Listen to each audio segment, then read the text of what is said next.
Tonight with the latest word on inflation from the Federal Reserve. Information out tonight shows policymakers believe prices will stay high for the near future, and that's a heavy burden for many families with kids now heading back to school. The National Retail Federation says the average family will spend an average of $864 on back-to-school supplies this year. That includes clothing and backpacks.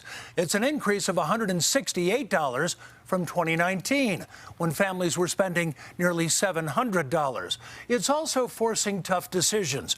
38% of parents told the Federation they plan to cut back on other things to pay for school supplies. 18% plan to work overtime. 14% are getting new credit cards, and 12% of the parents say they'll need to borrow some money. Marissa Armas covers some of the most important issues in Denver for us. Marissa, making ends meet can be especially tough at back-to-school time.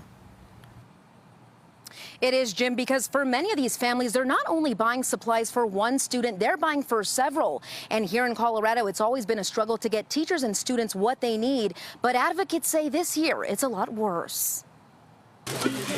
Sticky notes, Post-its. Yeah. It's that time of the year again. This year we are shooting to do 450 backpacks. With the start of the DPS school year less than a week away, school supply drives like this one at Servicios de la Raza are critical. We got the pens, the packs of pens, especially graph paper.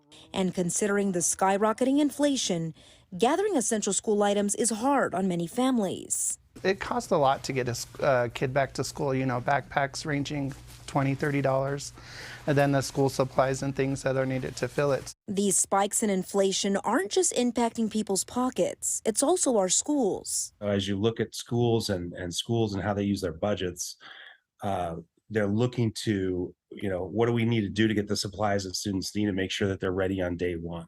Inflation hitting school budgets means more teachers are left fending for themselves.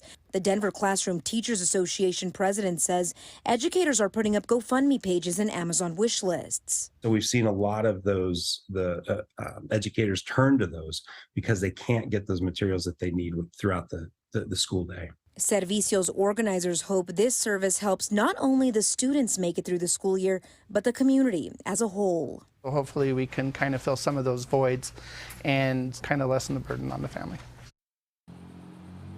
Now that supplies drive with Servicios is tomorrow from 9 a.m. to noon. It is first come, first serve, and you don't need to be pre-registered. If you do still need assistance, you can always contact your school or your school's social worker. In Denver, Marissa Armas covering Colorado First. All right, Marissa, thank you. As we kick off a new school year, fewer than